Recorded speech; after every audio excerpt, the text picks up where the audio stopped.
Today we're talking about something that's probably quite a bit different than what you heard in all the other talks today.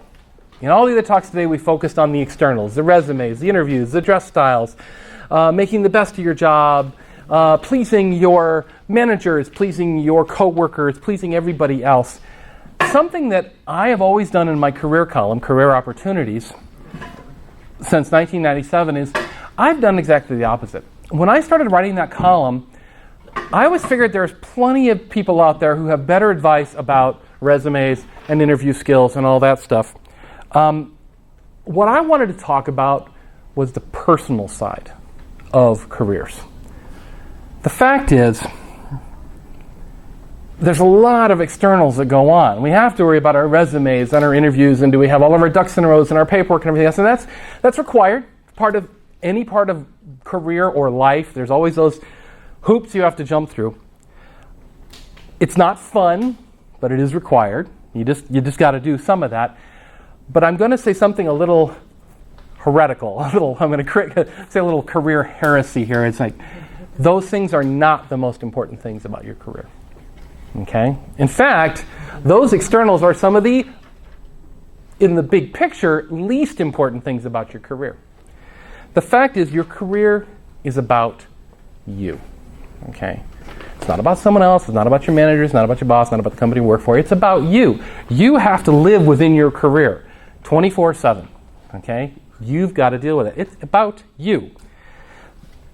We spend all this time serving the needs of other people. There's a time in your career that you need to serve yourself. And unfortunately, I think most of us forget that. Or perhaps you never learned it. Perhaps you've been indoctrinated in the 1960s style of management of, be lucky you got a job. How often do you hear that, right? Yes, you are somewhat lucky to have a job. That doesn't mean you have to be happy about it. Okay? A job that is sustainability is not a career that services you for the rest of your life. Okay? So yes, be grateful you have a job. Go find a better one. That's always my mantra that I put out there. You've got to balance between your work and your life. And people, nowadays, it's been common to say, there is no work-life balance. And it's like, there's balance in everything. Everything I do in my life, and this sounds very Zen-like, very Buddhist-like, but I believe that everything in your life is about balance. As a joke about if you like a cocktail every once in a while, moderation in all things, including moderation. Okay? The point is, balance.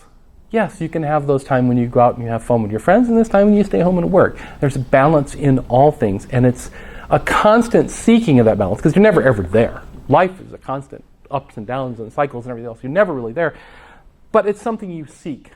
Any goal is something you reach for. You're never going to reach the goal, because the goal is an ideal, but you need to be trying to aim towards that goal.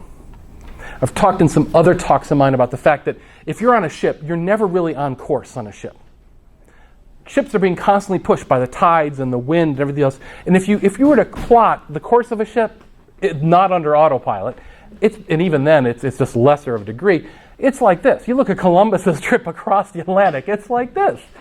Because they were constantly fighting to remain on course. And that's what you do in your life and your career. You're constantly trying to head the right direction, knowing that you're never going to head directly there in a beeline. Okay? You must serve yourself both personally and professionally. And this is going to be about you. I'm going to use the term you a lot. And I'll also reinforce that a lot of stuff I write about in my career column, a lot of stuff that I talk about here at Career Camp and in my podcast and my videos is about me. It's ideas and thoughts and concerns that I've had in my own life and in my own career. And frankly, I talk them out in the column.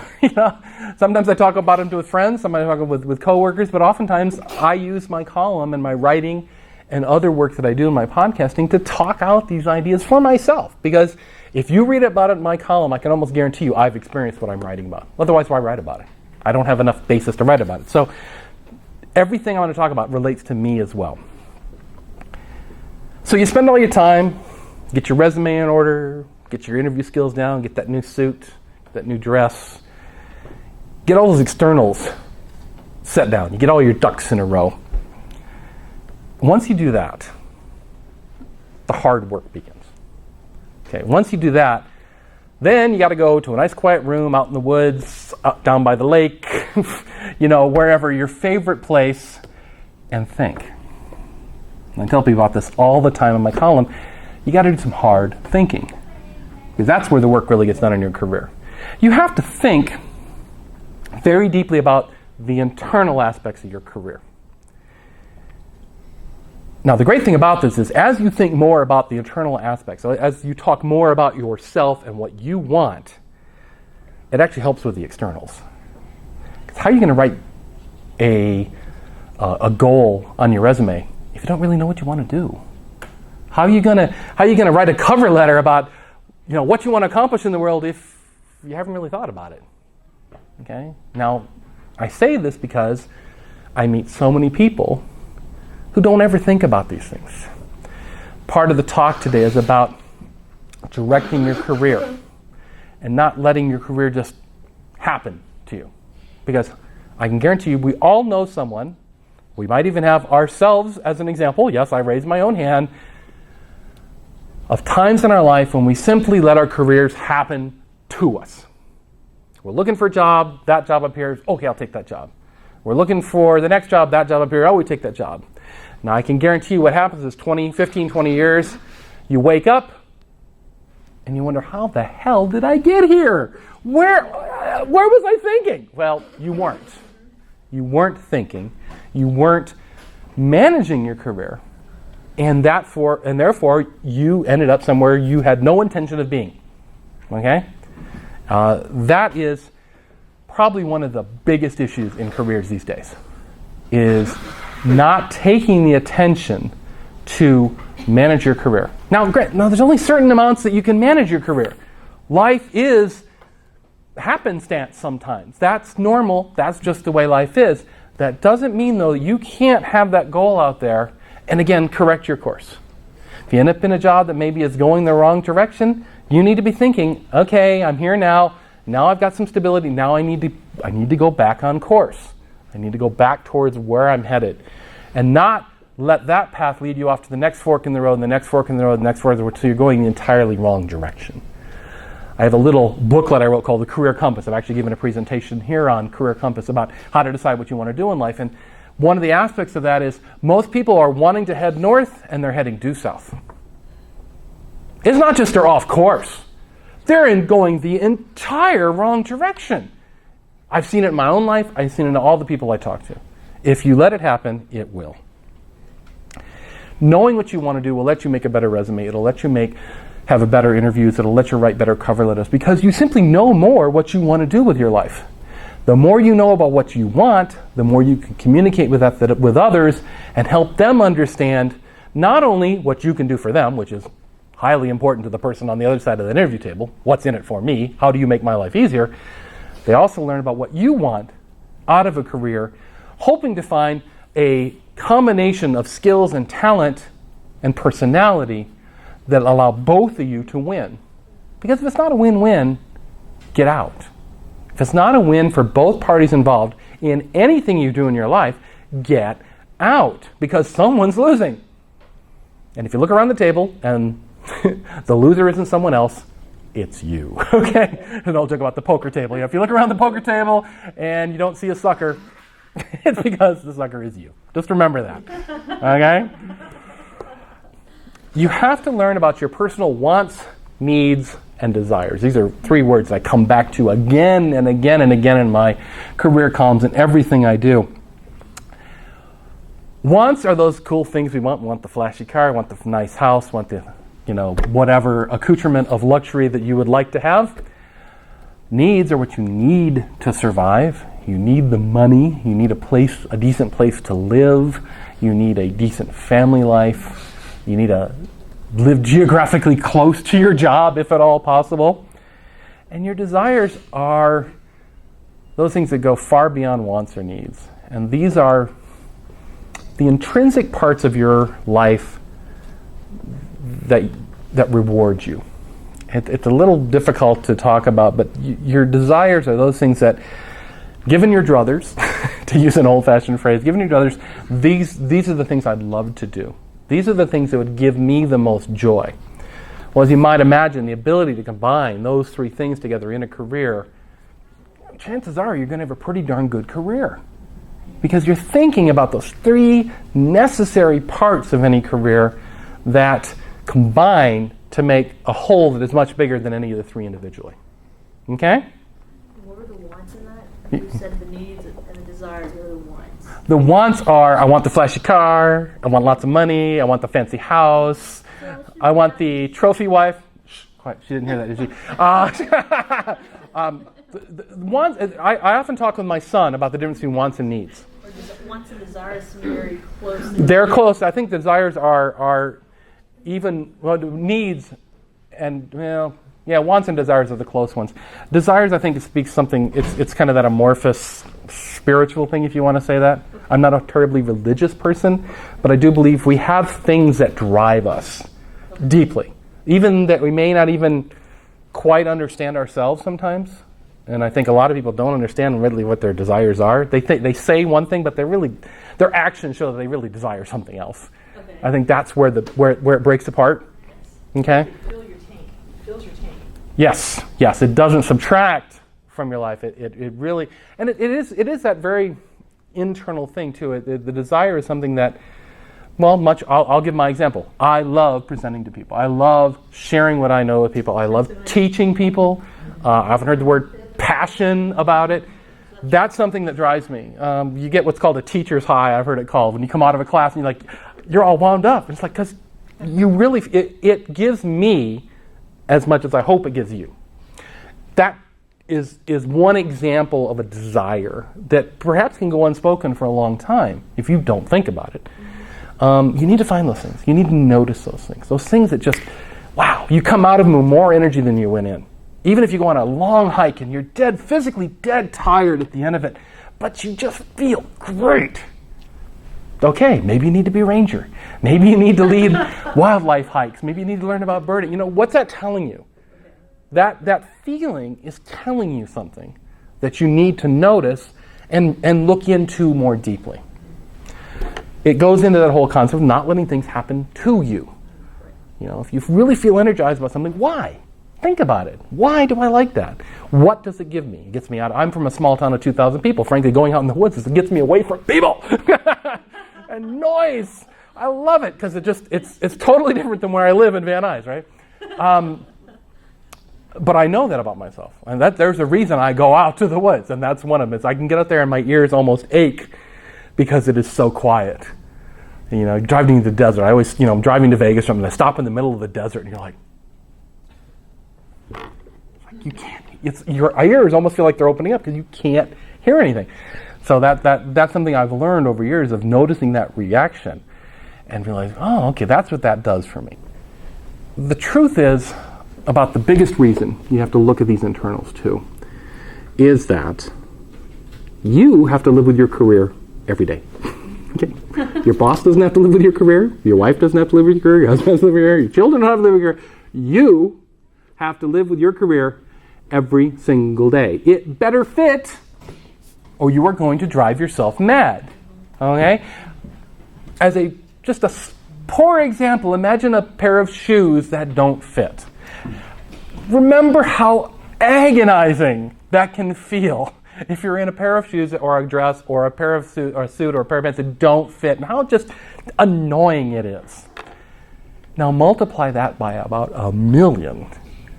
And you have a career that does not fit. So the object is not to have a career that doesn't fit, because it'll affect everything in your life negatively. It'll affect your family life, your work life, your personal life, your relationship with your children, everything. There is no way that a bad career cannot affect your life. We like to think, oh, I just divorced that part. I go home and I turn off the job and say, good luck to you, because I can't do that. I carry that right here with me every single day, all the time. Is it just the type of person I am? Yes, to some degree. I tend to carry those things with me. But I've talked with enough people to realize that I'm not the only one. Okay? When I have an irritant in my life like that, I carry it everywhere.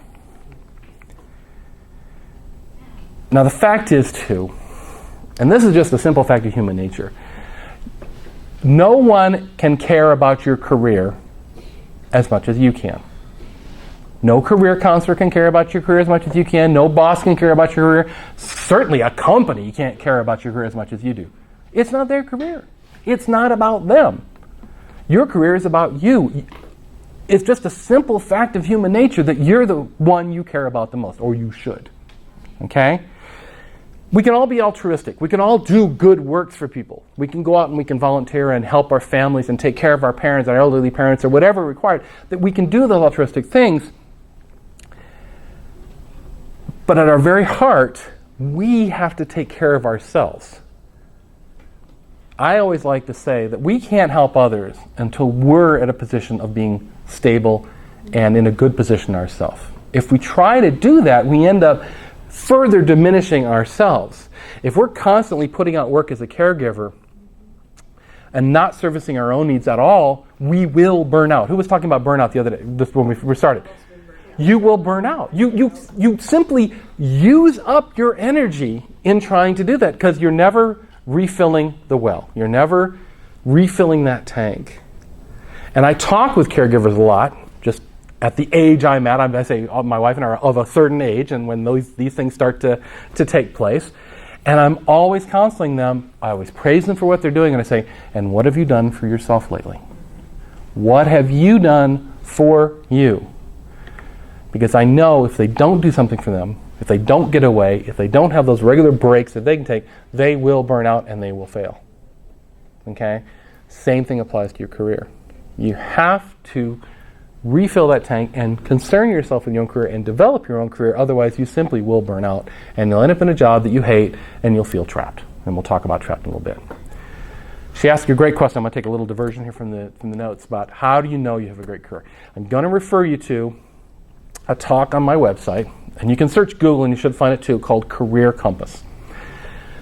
It's also a small booklet, Kindle book, that you can buy on Amazon and read. And there's also the original version of that is a column that I wrote for Career Opportunities. It's on the website as well. The book expands on it a little bit. Career Compass is about that compass I was talking about earlier, where the things you want to do are north. The things, your goals are north. The things you don't want to do are south. And what I'd ask people to do is draw a circle, and I'll basically draw the compass out, right?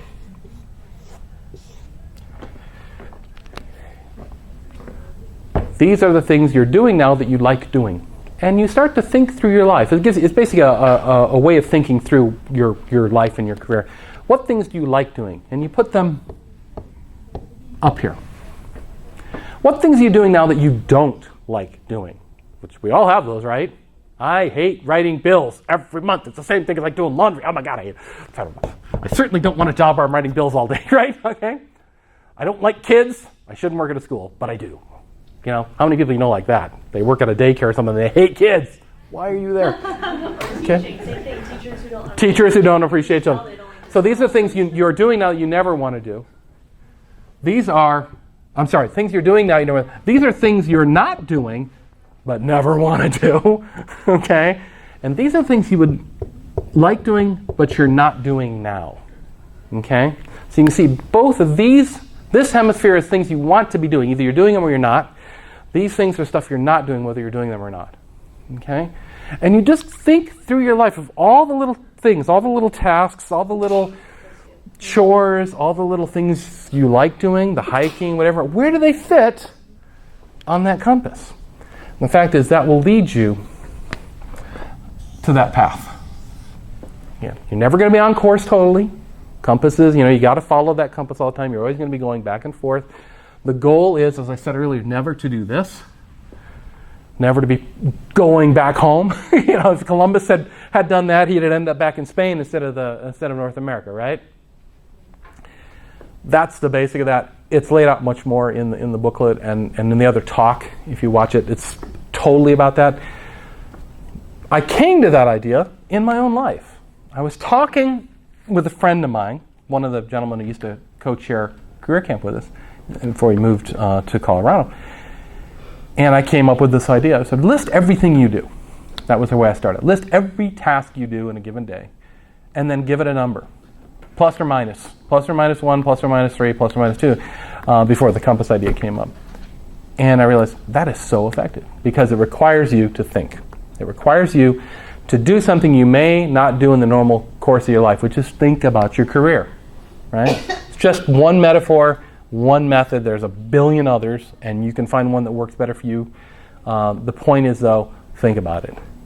If this helps, more power to you. Otherwise, find a different way. If you meditate, you're not supposed to be thinking about things, but I say if you want to go to the woods and do it there, you want to sit by the pond, you want to do it when you're driving to work to take your mind off the commute. It's another great way of doing it. Sometimes it might help because you're kind of occupying both sides of your brain when you do that. Hopefully that'll lead you to some degree of what you want to do. Now, I will joke somewhat. People ask me at age 50, what do you want to do? What do you want to be when you grow up? Because I really don't know. I am one of those people who does not have a single point of goal out there in the woods. Mine is more like a star field. I have a variety of interests, often totally divergent. If you look at my blogs, I write about careers. I write about food, wine, and other stuff, and books on my other blog. I write about a gardening blog. I write a blog on new media, and I write a blog on technology. Okay? Those are my kind of basic star points out there.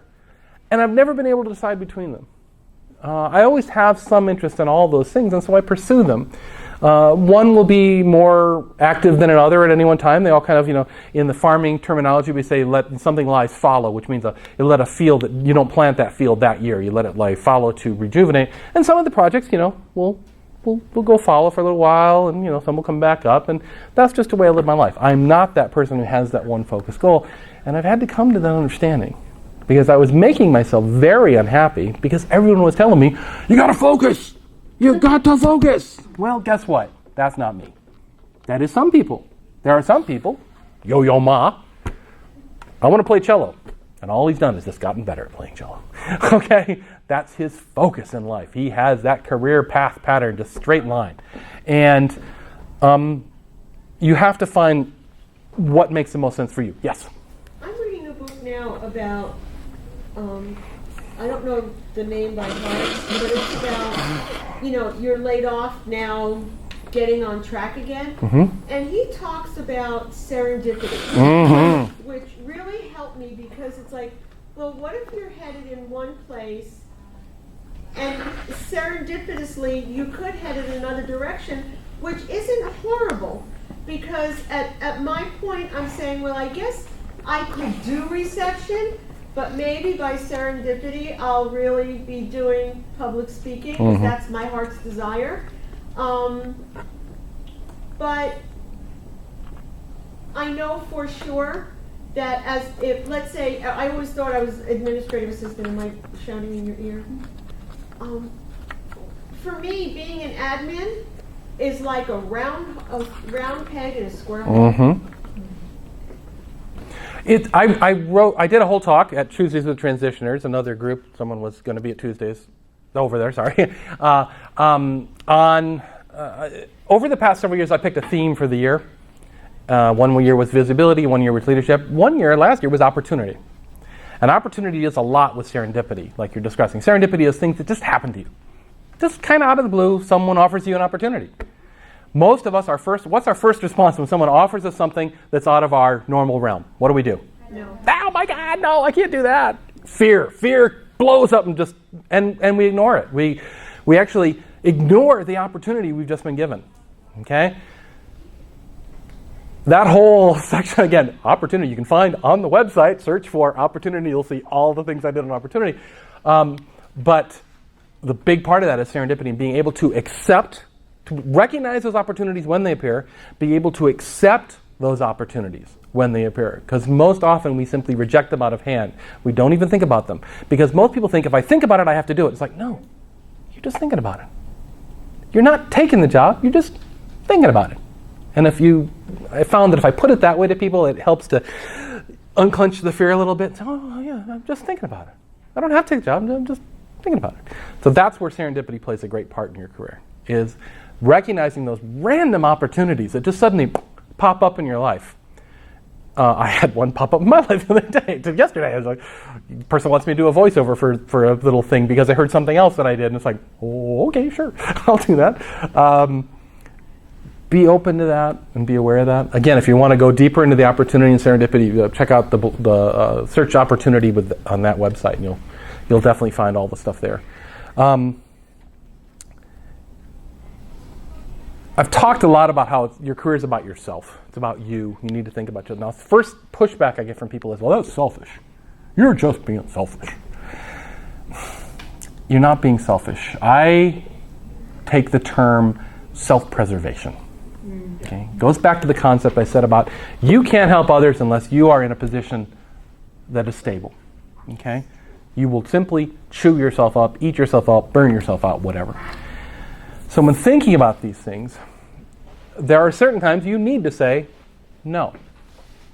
You need, if you want to use the term, you need to be a little selfish, but you need to practice self-preservation. You need to understand what your limitations are, what your feelings are, what your desires are, and service them. If you're constantly doing what others want, you're not living your life. You're living someone else's idea of what your life should be. It's like those people that are always telling me to focus. Okay? They have no idea. They are capable of focusing on one thing. I am not. We are different people. And if I try to live to their standard, I'm going to chew myself up because that's not who I am.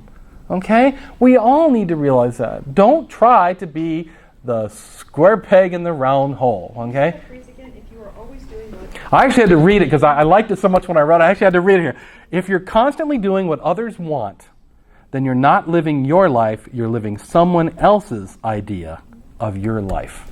And I actually added a little thing here, a life that better serves them than you. Yes? So, now, I know from experience things have been difficult in a way that I've dealt with a lot of the like laughter as far as this is what you're doing for a living, or I'm making more money than you. And that is a reality. People have done that to me and they do it to others, and that makes it kind of like your career is not so important as mine, right? Or my career is more important than yours.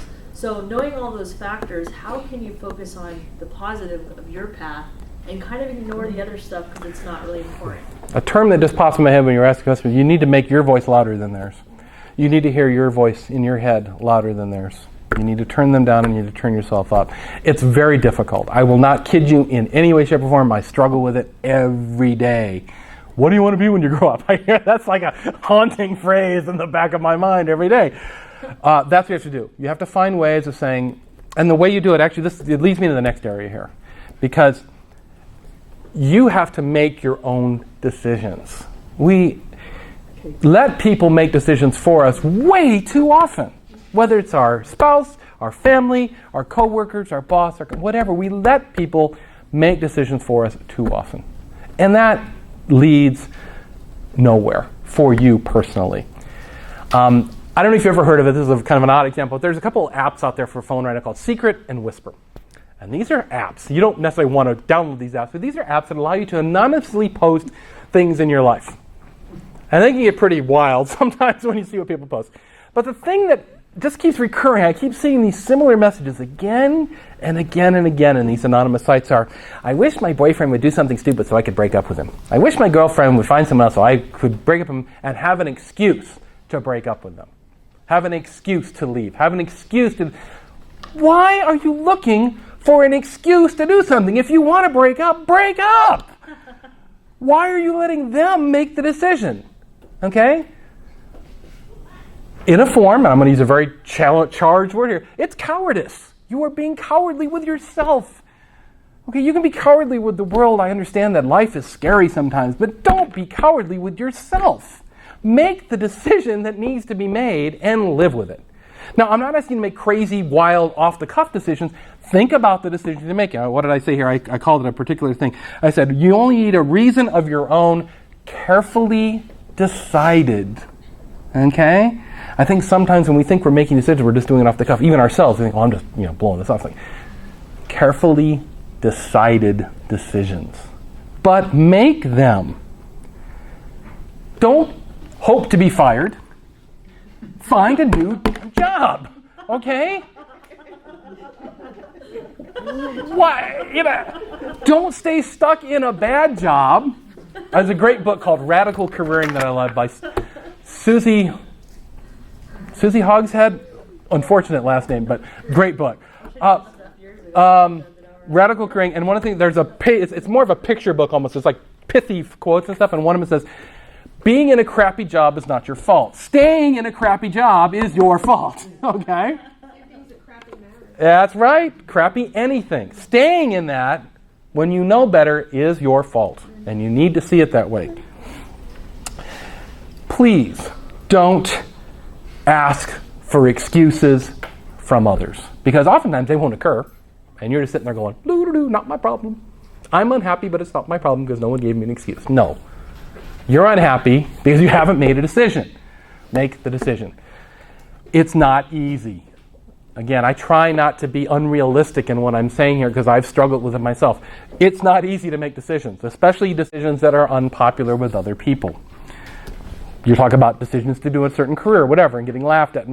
It's hard. I admit it. I've dealt with it for many, ups and downs for many years, and it's kind of annoying because it's like I'm trying to focus. Leave me alone. Yeah. One of the most important things I can probably say today, hopefully I said a lot of important things, but this one's a big one. When you're faced between a decision between you and your company, you have to make the decision that is best for you. Okay? The company will only ever make a decision that is best for them. You should put yourself on the same level. If they're going to do what's best for them, I have to do what's best for me. Even if your manager, your coworkers, your company may not think it's a good idea for them, well, so what? If you don't make the best decision for you, you are basically giving up any power you had to them and say, oh, well, here, I guess you're better than I am, you're smarter than I am, you tell me what to do. The important thing there is, even though it's difficult, managers will take resignations personally, companies will try to retaliate you against you in some way and stuff like that. If you don't do it, even if it's a financial thing, and again, if it's a financial thing, then you're in a situation of keep the financial backing you got, but be spending every possible minute looking for a new thing. That's how you deal with that type of situation. Sometimes when we're in a bad situation, it takes all of our energy, and we don't have any energy to look for the next thing. Totally wrong thing to be doing. If something is taking our energy, you need to reduce the amount of energy you're focusing on that, stop bringing home the work, and focus. And one of the ways of doing that is to turn that focus and say, I'm not going to think about work because I'm going to think about the next thing. But Douglas, how do you look for a new job while you're working? A whole nother topic that I've talked on, and the fact is your job search should never be an iterative process. A job search should always be something you're doing every single day. And it ties back into serendipity too. You should always be looking for those opportunities. You should be always doing things which create new opportunities for you every single day. Looking for a new job is never, in my mind, something you do just when you need a new job. Okay. It is something you do all the time. And that helps. I find that helps a lot because then it keeps you from feeling trapped. You can be trapped out of fear. You can feel trapped out of obligation to a family member, to whatever. You can, sometimes just you want to be nice. You don't want to be seen as a bad guy. So, well, I'll stay here because they really need me here at this job, even though I hate doing purchasing. They don't have anyone else to do purchasing, so I got to stay here and do it. Wrong. Okay? Why? That's not serving you well at all. Again, they're winning, you're losing. No. Win-win. It has to. I know it's cliche these days to say that, but I really believe that. Both you have to be getting something out of the agreement, or one of you is losing, and sometimes losing very, very badly. So please remember that. There's a large difference between being loyal and being trapped. Okay, I hear that loyalty word a lot bandied around today. Being loyal requires that your work situation be reciprocal, like I was just saying. It has to benefit both sides equally, or at least as equally as possible. And that typically goes far, far beyond when I do the work, they pay me the money. That is like the lowest level of equality in any position, okay? We all tend to forget ourselves that the company has something, we have something the company needs from us. Otherwise, they wouldn't hire us, right? They're not paying us for nothing. We have a skill they need. They need to see that, and you need to see that. Okay? That's when you get in a situation where you're working with someone rather than working for someone. And unfortunately, the working for someone has come out of the history of work. That's how we always imagine. I wrote a column the other day, someone wrote about such and such gives you a job. And I say, no, they don't. You earn that job. If you didn't do something to earn that job, they wouldn't be hiring you. We need to abolish that term out of our dialogue entirely. Because what it immediately points up is the power dynamic, the distorted power dynamic that exists in that work relationship. It's never going to be equal, okay, unless you're working as a partner in a business you partially own. But you want to get that power ratio as close as possible as you possibly can. Your boss needs to understand that you are bringing something useful to them and they are paying you for that usefulness. And if you forget that, you are participating in your own demise. Okay? You are punishing yourself. Don't do that. If the company wins and you always lose, there is no loyalty there. Okay? We should be able to clearly see that. There's no loyalty there. And you're under no obligation to keep working there under those situations. Okay? Start looking. Find something where that power ratio is more balanced. Because unfortunately, what they're using, the company is using, the manager is using, the boss is using, whatever, they're using the rather outmoded concept of loyalty to trap you. Okay? Don't be trapped by that.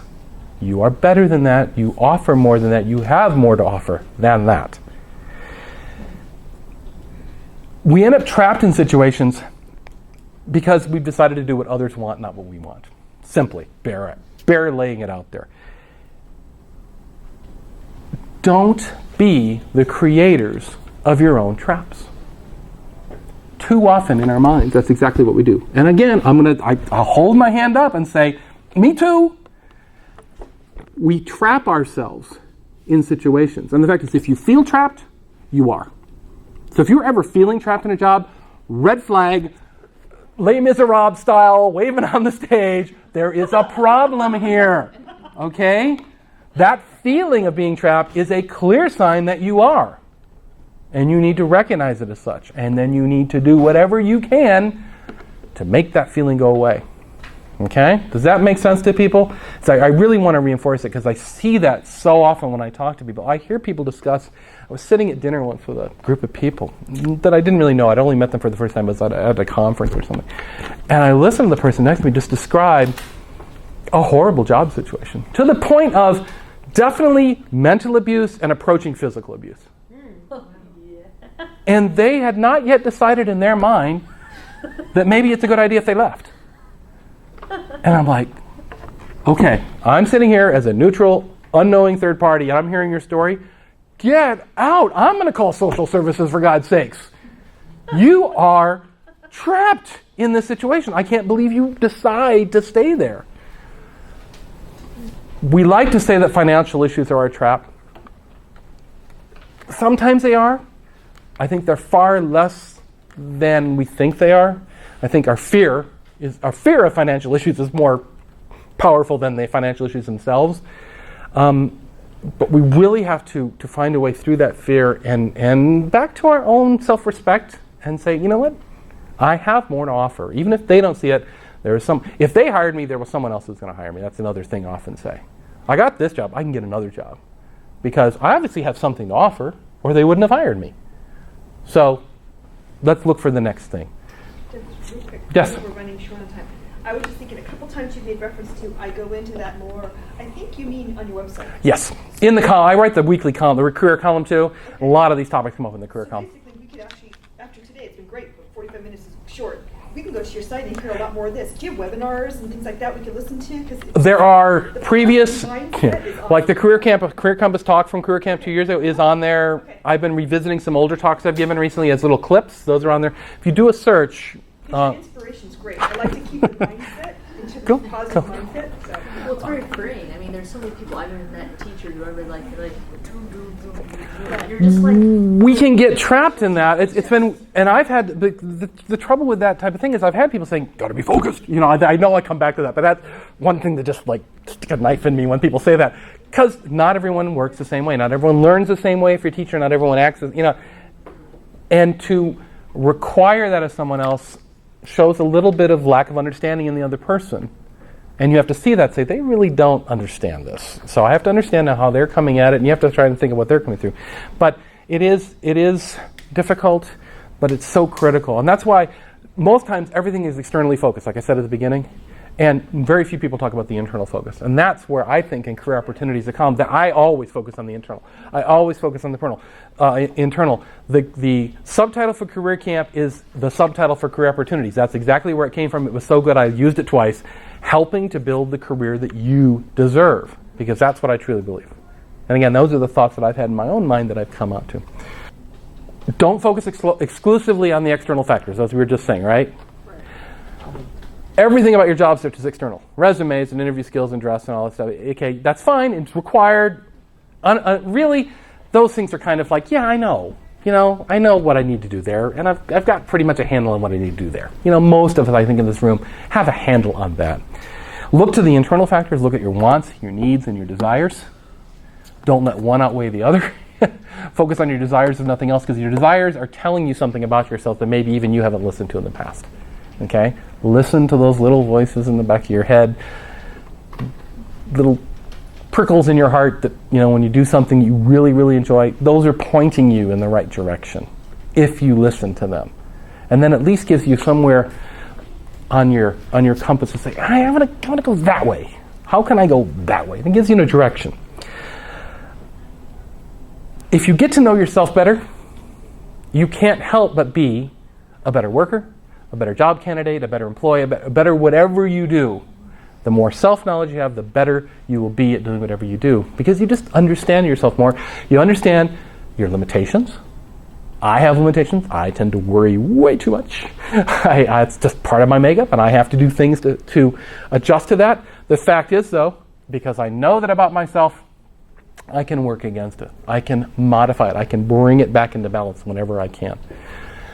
You can't help but being better if you learn more about yourself. It can be a little scary.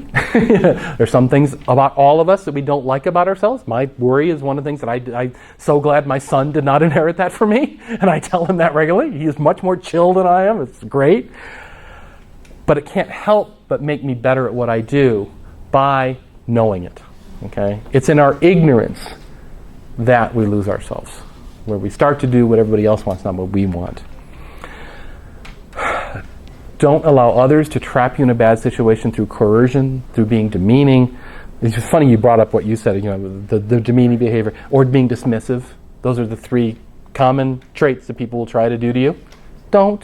Recognize them for what they are. Recognize them as what they're feeling, not what you should be feeling. Demeaning, dismissive, and through coercion, demeaning behavior, or dismissive behavior. That's the way I wrote it here. Most importantly, and I want to reinforce this in the conclusion, do not be the creator of your own traps. Mm-hmm. We all do it. We all do it. Okay? Been there, right there beside you. Don't do it to yourself. There are enough challenges in this world without creating more of your own. Okay? Do not do it to yourself. Define, control, and create the career yourself and others need and desire. Okay? The fact is, if you are fulfilled in your career, people around you will feel fulfilled as well. You will percolate good feelings out there because you will be in a position where you can help others. You'll be in a position to provide a good example, which sometimes in this world, the only thing we can offer up is a good example. Okay? People don't think about that. But just because everyone else is doing something bad doesn't mean you have to. Be the good example, and other people will follow it. Trapping yourself doing any of these demeaning, dismissive, coercive things is not the way to build the career you deserve. And that's what it's all about. We are not entitled to a great career. Entitlement doesn't figure in this, but we all deserve it. Because deserving it as part of our native human rights and nature, we deserve a good career. And we shouldn't let ourselves, which often happens too often, or someone else stop us from getting that. Or at least striving towards the best we can get. That make sense to everybody? Yes. So we're all going to go out there and fight the good fight, right? Okay. I want to thank you so much for listening to me today. I hope it's been useful for you. As you mentioned, yes, you can find everything that I do on douglascwelch.com. You'll find links to all 5 of the blogs on the left-hand side, the books I've written. The videos are, the most recent videos are on the page. You can also check out my YouTube channel. There's a link to that as well, where you can find out, I try to record everything I do. So a lot of the stuff is there. And the weekly column is also a podcast. So you can listen to it in audio or you can read it online. So thank you so much. I hope you've enjoyed Career Camp. I hope you've gotten a lot out of today. Please tell your friends. Better, bring your friends. Career Camp is one of those odd concepts that sometimes you have to see first before you can understand it. And now you understand it, so I want you to tell other people about it. If you have any questions, you can email me there as well, and I'll be happy to answer.